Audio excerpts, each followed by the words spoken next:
Chinese President Xi Jinping has just begun his first visit to Europe in 5 years. He's picked 3 countries to visit: France, Serbia, and Hungary, which perhaps signals part of why he's there. In France, he will spend some time with President Macron, a leader who has often argued for Europe's strategic autonomy, even though France is one of America's oldest allies. In Serbia, Xi's arrival will coincide with the 25th anniversary of NATO's mistaken bombing of the Chinese embassy there during the Kosovo War. The symbolism is clear. Beijing has often tried to equate that mistake with Western hypocrisy about rules and norms. And in Hungary, of course, Xi Jinping will spend time with Prime Minister Viktor Orban, a leader who often tries to dilute the EU's criticism of China. All of this comes amid a relative calming of tensions between the United States and China, as well as a spate of high-level diplomacy. 2 top Biden administration officials, Antony Blinken and Janet Yellen, have made high-profile visits to Beijing in recent weeks. So, what to make of it all? What will Xi Jinping accomplish, and what does it mean for China's place in the world? Joining me today is Evan Medeiros, a former Senior Director for Asian Affairs at the National Security Council. Evan currently teaches at Georgetown University, and he remains an important voice in the US-China relationship. Evan, welcome back to FP Live. Great to be here, Ravi. Thanks for having me. So let's start with Xi's trip to Europe. What do you think Beijing will achieve, or at least try to achieve, from his visit this week? This trip by Xi Jinping, I think, is perhaps one of the most aggressive attempts on the part of the Chinese to actively foment disunity, both within the European Union and within NATO. There's a lot of press commentary that the Chinese are engaged in a charm offensive, or they're trying to disrupt the unity of Europe. And I think that's exactly right, but it actually may be slightly more than that. If you look at the countries Xi Jinping chose, France, Serbia, Hungary, these are all countries, in the case of France, that are skeptical of NATO. In the case of Serbia, not in the EU and NATO. In the case of Hungary, actively trying to undermine both institutions. So the design of this trip, these 3 countries, are about advancing Chinese interests in ways that are meant to undermine the priorities of both the European Union and NATO. And those are sort of specifically those 3 countries. But if you were to sort of take a broader look and just look at Brussels or EU policy, how much of a divide is there between Brussels and Washington when it comes to China policy? I would say they're closer than ever before. And that's one of the issues that has been a source of substantial concern within Beijing, because after the Russian invasion of Ukraine, after China adopted a series of more nationalist and mercantilist economic policies, Europe simply became more active on the China question. And so Beijing is quite concerned about what's coming out of Brussels. But that's why he's visiting France, Serbia, and Hungary, because Xi Jinping doesn't want to deal with Brussels. He wants to undermine Brussels. And he's doing what the Chinese have always done, which is try and divide and conquer and appeal to the leaders, to the bilateral relationships, and try to ignore and to marginalize Brussels. Because this trip by Xi Jinping comes on the back of trips by both the Dutch Prime Minister and the German Chancellor to Beijing, where Xi Jinping is trying to focus more on those bilateral relationships to encourage them not to support EU actions. And I think we're going to see the same thing in Paris, in Belgrade, and in Hungary this week. And so amid this sort of divide and conquer kind of strategy that you're pointing to, he's also going to meet the European Commission President, Ursula von der Leyen. What do you think her goal would be? What is she going to try and push forward when she spends time with Xi? Well, her goal is, number one, to say that the EU has an enormous number of concerns about Chinese economic practices and that the EU is united.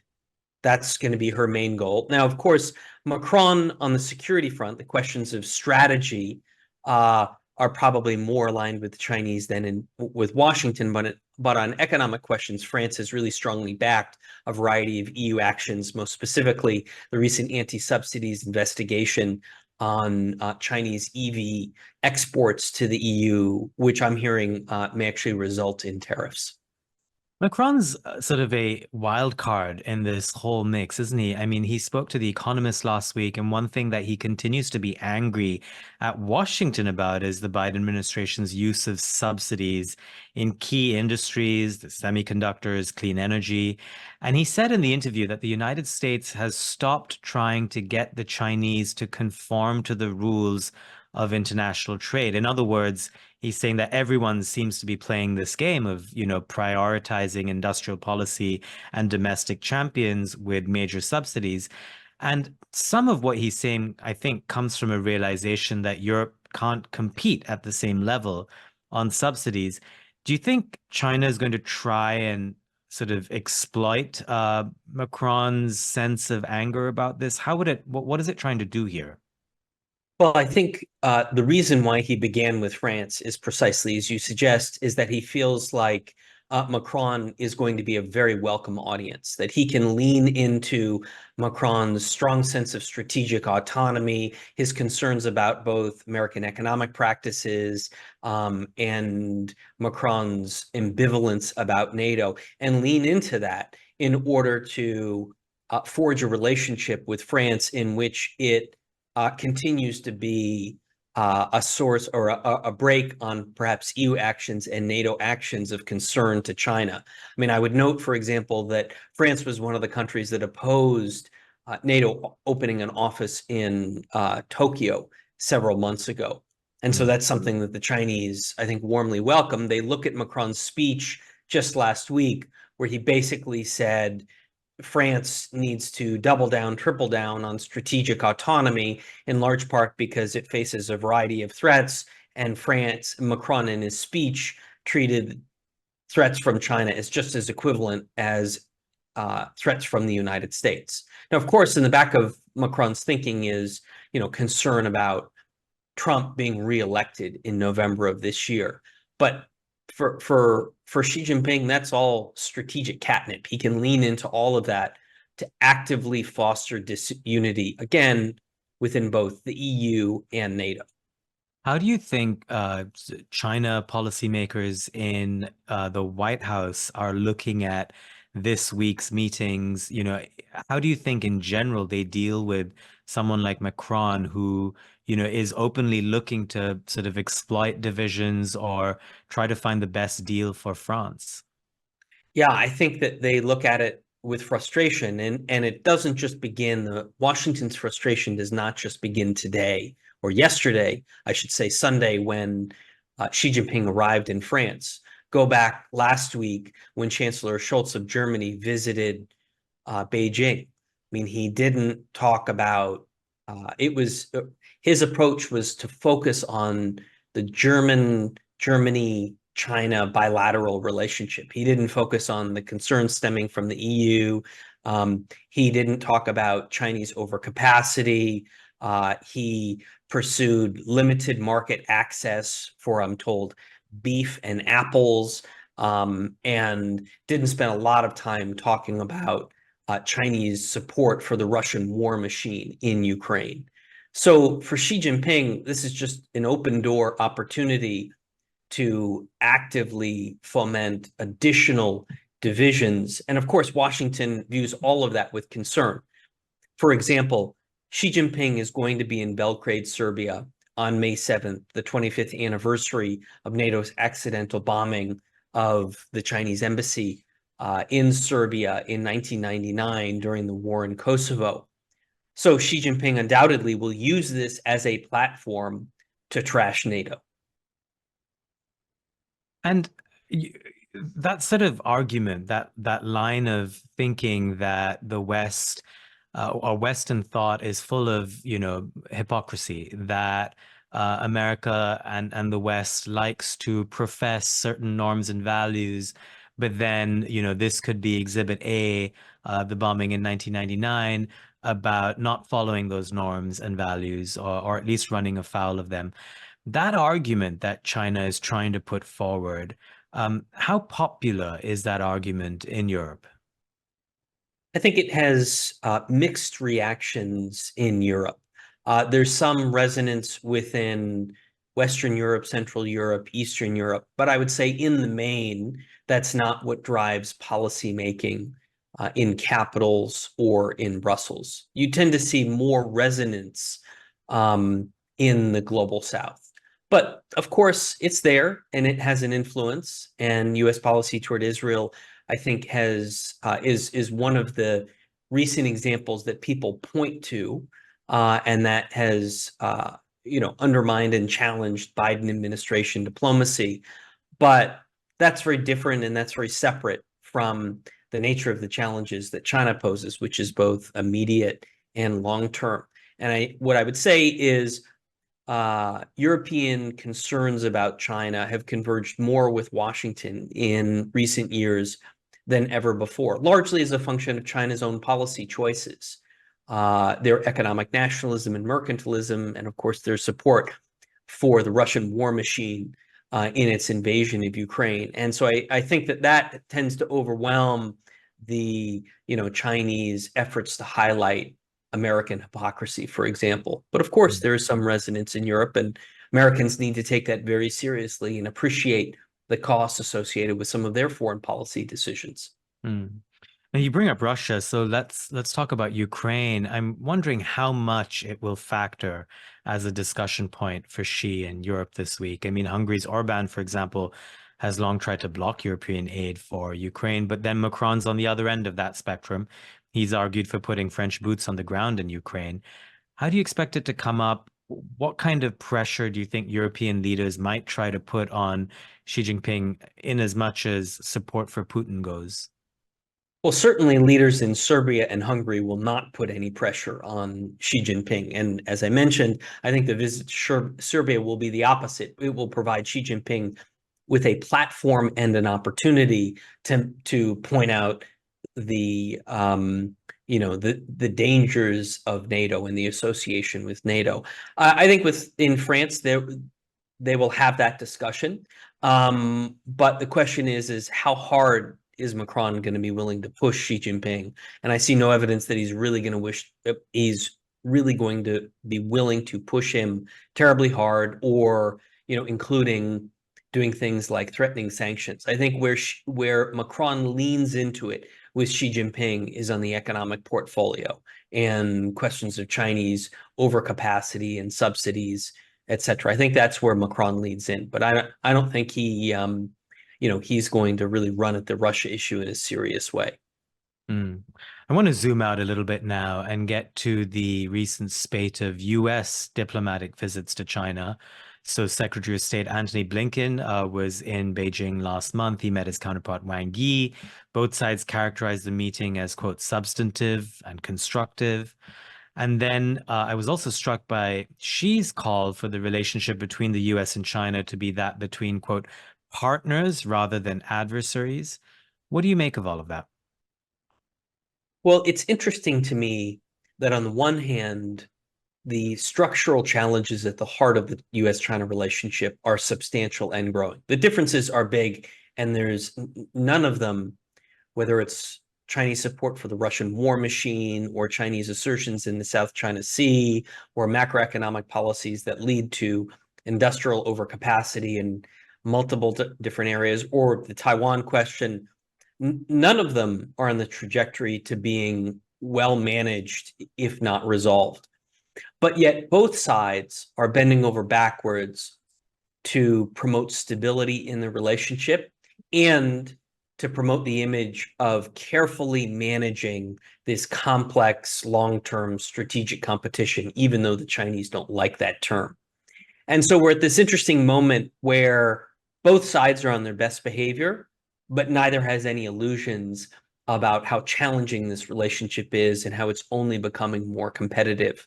So the trips by Blinken and Yellen are important as a way for the U.S. to communicate its priorities, especially Chinese support for the Russian military and the potential risks and costs that the U.S. is going to be willing to impose on China in the form of sanctions, including possibly banking sanctions, if the Chinese don't pare back their support. So that's important. But to me, this is just, this is very much a sort of a result of both sides wanting stability right now.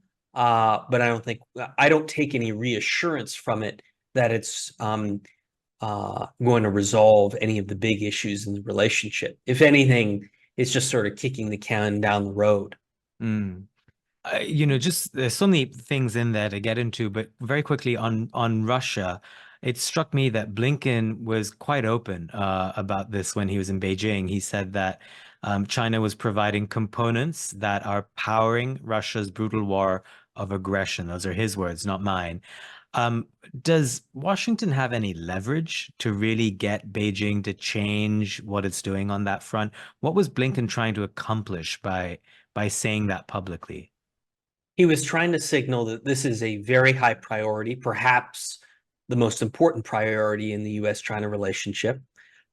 He was trying to signal that this is not just about America and China.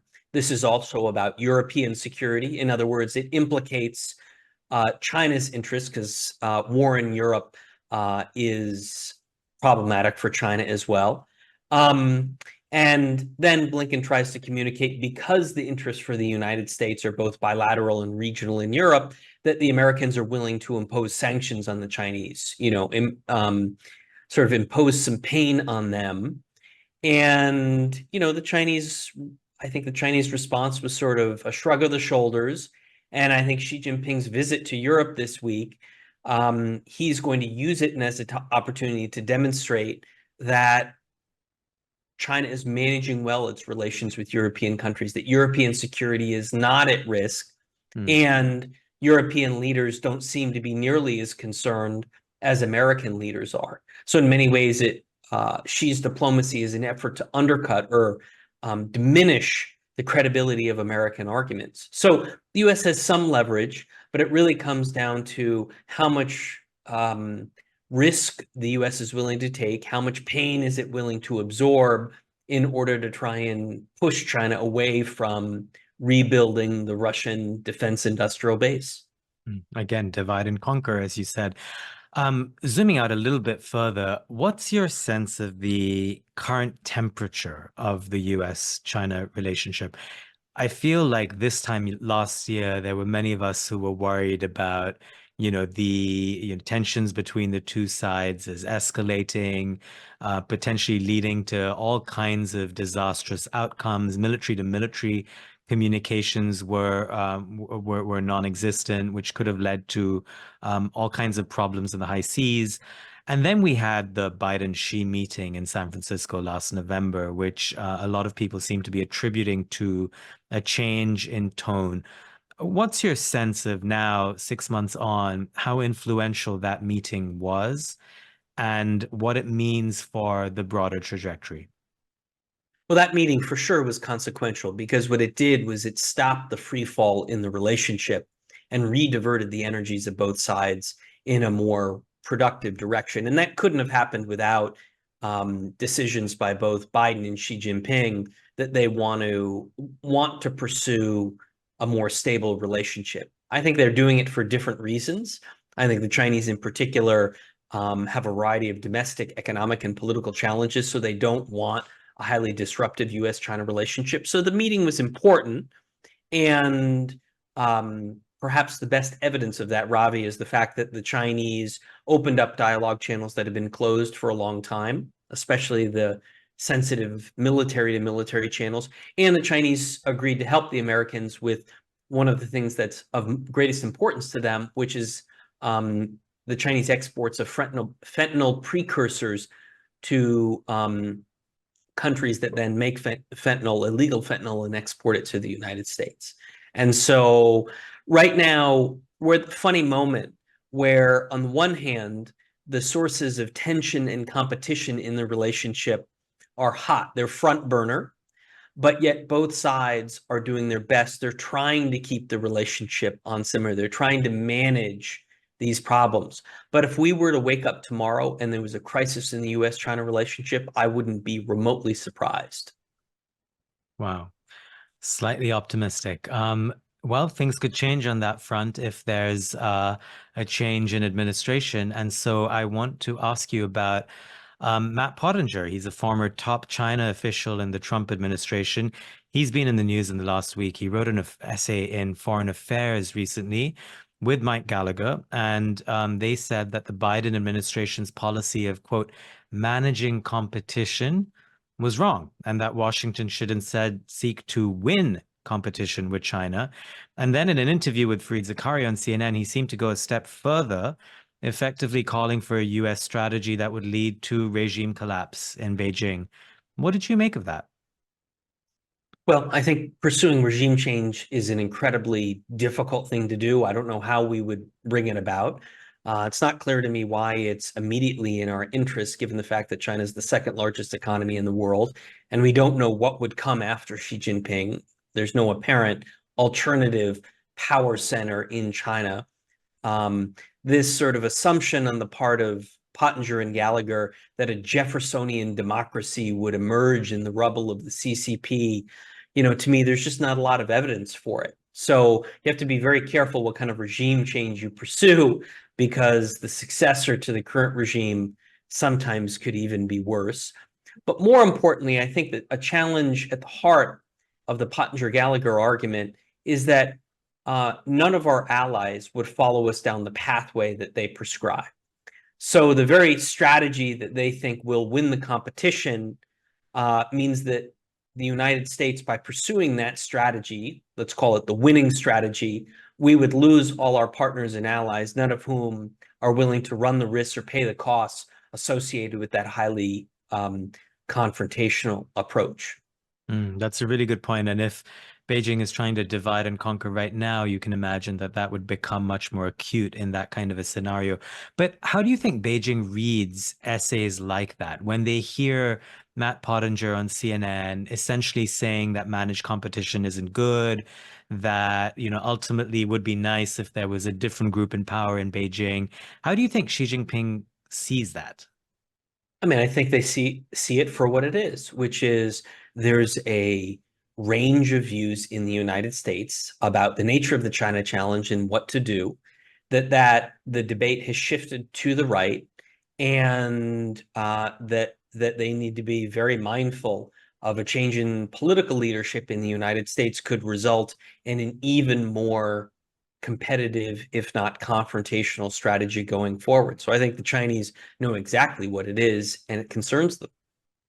It's become sort of almost conventional wisdom that the Biden administration did not shift China policy that much from what we saw under the Trump administration. I think some of that is just a general shift in the United States of seeing China more clearly as a competitor. But you'd probably argue that there is, in fact, a fair bit of difference between the two administrations' China policies, right? That's exactly right, Ravi. I mean, there are both similarities and differences between Biden and Xi, but on Biden and core Trump. policy, I'm sorry, Biden and Trump. And on the core questions, the core policy preferences, I think the differences between Biden and Trump outweigh the similarities. I mean, Biden is not pursuing a regime change strategy. Biden is not taking actions that deliberately alienate America's allies and partners. Biden is very deliberately investing in America's own domestic economic and technological capabilities. The CHIPS Act and the Inflation Reduction Act immediately come to mind. So yes, Biden kept the tariffs in place. So that is a similarity. Biden is concerned about Chinese military aggression and assertion in the South China Sea. So that's a similarity. But when you look at the big core policy preferences between Biden and Trump, I see some pretty substantial differences. And that's reflected in the difference between managing competition, the Biden approach, and the Pottinger-Gallagher competition. I haven't seen much support from American allies and partners. I mean, with the Japanese and the Koreans, would they support regime change? I mean, that's their neighborhood, right? It's their largest trading partner. If you were Xi Jinping, would you prefer that Biden gets a second term or that Trump comes back to power? So I'm not going to play the role of Xi Jinping, but as a longtime China analyst, what I will say is the Chinese Communist Party leaders preference predictability, right? They do not like surprises, especially big surprises from the United States, which can wreak havoc, geopolitical havoc in both Asia and globally. And so I think that when they look at Trump, increasingly they see him as so unbelievably unpredictable in a confrontational direction, and potentially very, very disruptive globally. But perhaps the heart of Beijing's concern right now is this idea that Trump may reach out to Putin, normalize relations with Putin, basically do a reverse Nixon-Kissinger 1972 as a way to bring Russia close in order to balance Chinese power. And I think collectively, all of those areas of concern are at the heart of Chinese perceptions about Trump. Mm. You wrote an essay recently saying that it was a delusion to think of China as having peaked. And this whole concept of, China peaking is a debate we have in foreign policy quite frequently. We've even published some of the authors you mentioned in your essay, Hal Brands, Michael Beckley, several others. What's the crux of your argument? I think it'll be useful to air it out here. Sure. So there's two basic arguments I make. Number one is that if China's peaking, China's leadership doesn't see it, because as Hal Brands and Michael Beckley argue, that China is peaking and it knows it's peaking, and as a result, it's going to start lashing out before its strength declines. And I argue that there's very little evidence that the Chinese think that they're peaking. But perhaps more importantly, I argue that even if China may be peaking economically, it's not peaking geopolitically, that its military influence, its diplomatic influence is growing, even in terms of economics. So Chinese GDP will probably never get back up to 8 or 10%. But this is a $20 trillion economy at market exchange rates. And so even a Chinese economy that grows at 3, 4, 5%, especially one that's allocating resources very substantially to industrial policies to compete with the United States and its allies, will be an enormous challenge for the United States. So what concerns me about the peaking China argument is that it really undercuts and undermines our ability to see the nature of the China challenge over the long term. And we really can't afford that kind of distraction. We need to make sure that we have a clear-eyed view of how China will remain a persistent and consistent challenge economically, technologically, strategically, and even ideologically. And that's what we need to focus on. And I think the peak China argument distracts from our ability to appreciate that. And it's a point well made. I think the comeback from people who've been talking about peak China would say that, the ing in peaking is key, and that China is slowing down, and that its peak is approaching, and that, it might at least be acting as if it's a little bit more constrained than it was before. It's not the juggernaut that we saw in the 90s and 2000s. And perhaps that could be part of the reason why it seems to be seeking calmer relations with the United States. What's your sense of that? I mean, I think it is accurate that in 2024, because of a cascade of economic problems and political challenges at home, the Chinese have sought to stabilize their relationship with the United States and other major powers, the charm offensive by Beijing in Europe. So that's happening in 2024.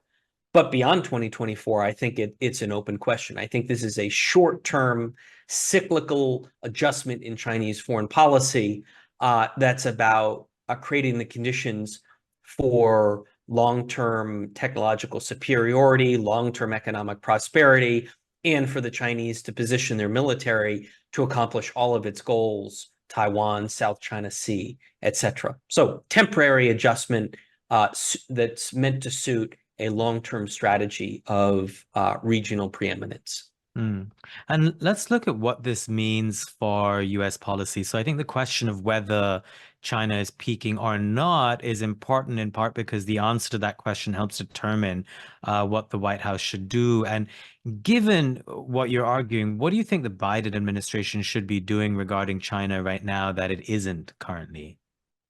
Well, I think the big failing or weakness of Biden's Asia strategy is that there's no trade strategy, right?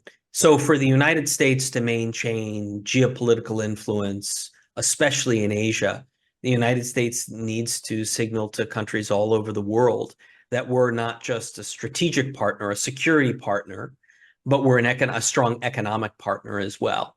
And so the administration has the IPEF strategy, but it doesn't come with any of the goodies. It's all about rulemaking and disciplines, which tend to be very costly, especially for emerging market economies. The US needs to get back in the game of negotiating trade and investment deals so countries feel as if their economic future is strongly tied to the United States. And I think that that's only through action on trade and investment will we really begin to position ourselves for effective long-term competition. Because the Chinese economy is large, even as it's slowing, it still is large and offers countries all over the world lots of opportunities. And the American response can't be don't partner with China, but then America doesn't offer something else, right? You can't beat something with nothing. And America needs to do a better job of offering more and more diverse choices for trade and investment if we're really going to succeed in this long-term competition against China. And in some ways, what you're describing, this hole in the Biden agenda, the trade hole, it kind of conflicts with the general sense that alliances are one of the things that this administration offers and focuses on that, say, the Trump administration didn't and wouldn't were it to come back to power. Yeah, that's exactly right. I mean, I think in my conversations with American allies in Asia, many of them are very concerned. You go to Korea, the Trump administration was actively thinking about major withdrawals of U.S. forces off the Korean Peninsula. So you go to American allies in Asia, and they're very concerned about what the future of their relationships with the United States will be. Will all the achievements of the Biden administration, the AUKUS alliance, the Quad, the trilateral relationships, will they hold? If you're the Philippines, on the one hand, you're very excited and pleased that Biden has invested substantially in the alliance, both militarily and diplomatically. The question is will the Trump team follow up? Big open question. And there's nothing worse in an alliance relationship than uncertainty. Yeah. Let's talk about Taiwan. So coming back to the question of whether China is peaking, our readers and viewers know that there are, depending on how you think about whether China is peaking or not, if you think it's peaking, then Beijing could either lash out and attack Taiwan sooner rather than later, or if it only does something like that from a position of strength, then it would kick the can down the road. What do you think about how Beijing is currently thinking about Taiwan? I think Beijing has actually been quite clear about their strategic intentions. And I agree with the director of the CIA. Xi Jinping has told the military that he wants them to be ready by 2027. Now, he's not made the political decision to invade, but Xi Jinping has effectively purchased the option, or he's trying to purchase the option from the PLA to be ready by 2027. So I think on the one hand, Beijing is concerned about the election for the third time of the DPP. What does that tell us about, what does that say about changing sentiments toward unification in the Taiwan people? So that's a source of concern for policymakers in Beijing. I think they need a little bit more time for their military to be ready. They need the time between 2024 and 2027. But I also think that if the US, Taiwan mismanage the Taiwan question and create the perception in Beijing's mind that Taiwan is being inexorably pulled away and that the United States is no longer committed to a one China policy, you could precipitate conflict. I think mismanagement of the Taiwan question, even if Beijing feels that it's not as ready as it needs to be, could precipitate a military action. That doesn't need to be an invasion. It could be seizure of offshore islands. It could be some kind of customs quarantine. Beijing has an almost infinite toolkit of ways to harass Taiwan, disrupt its economy, to disrupt its internet access, in ways that would create and put enormous psychological pressure on the government in Taiwan, on the Taiwanese people, all in ways that give Taiwan lots of leverage, and it would be very challenging for the US to respond. So I think Beijing right now is trying to play for time, but they remain as concerned, anxious, and vigilant as ever. And as Beijing plays for time, do you think Washington is doing enough to raise the costs of potential action by China? I mean, certainly Biden has made the policy of strategic ambiguity look a little bit more muddied than it was before. But in terms of, military preparation, how do you assess what the Biden administration has done so far? So in terms of policy, I'm a fan of Biden's Taiwan policy. I think that they pulled off a very interesting balancing act, which is, as of today, I think they've done a good job in the last year of effectively reassuring Beijing that they're committed to the one China policy. Beijing will always have questions about it, but I think that it's a credible commitment again. But on the other hand, Biden, through his 4 statements, has also reduced to some degree the strategic ambiguity. I don't believe that ambiguity and clarity are a binary. It's a spectrum with ambiguity on one end, clarity on the other.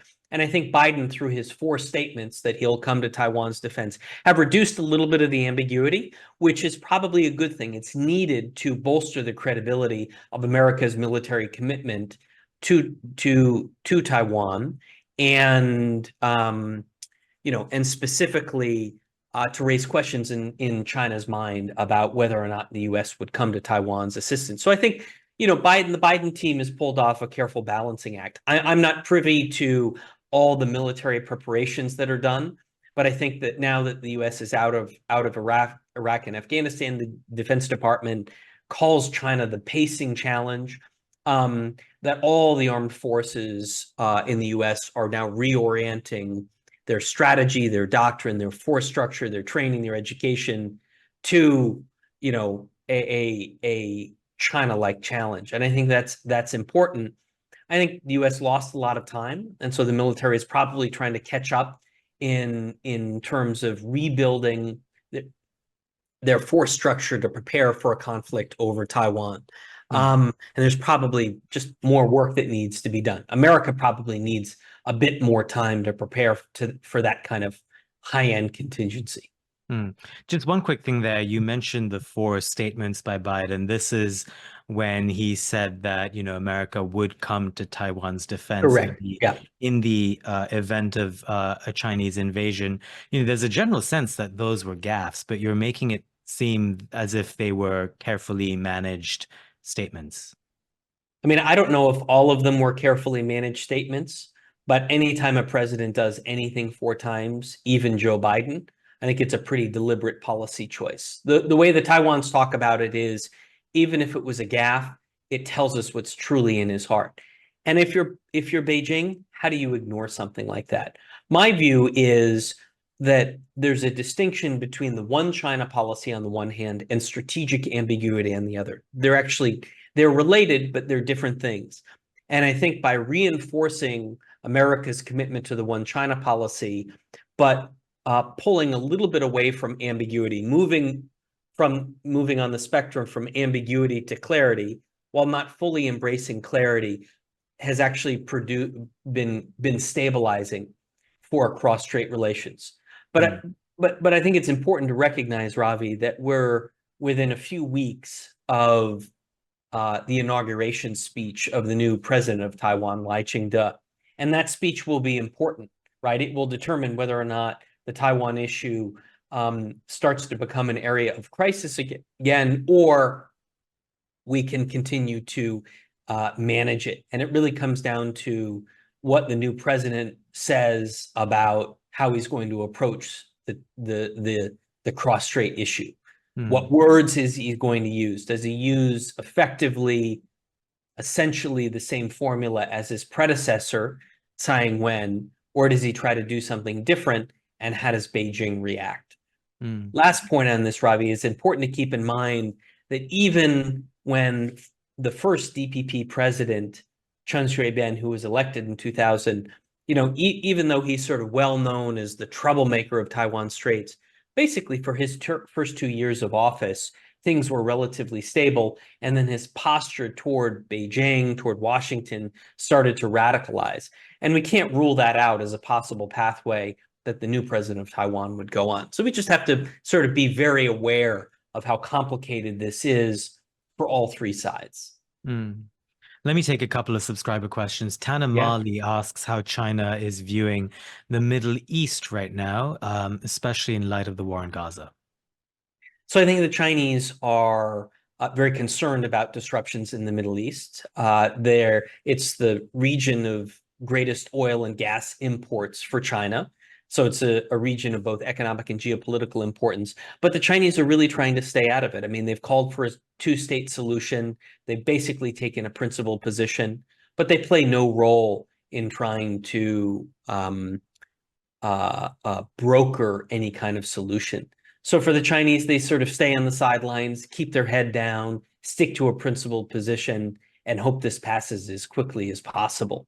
Beijing clearly has not emerged as the new power broker in the Middle East that some asserted after they played a role in the Iran-Saudi reconciliation about a year ago.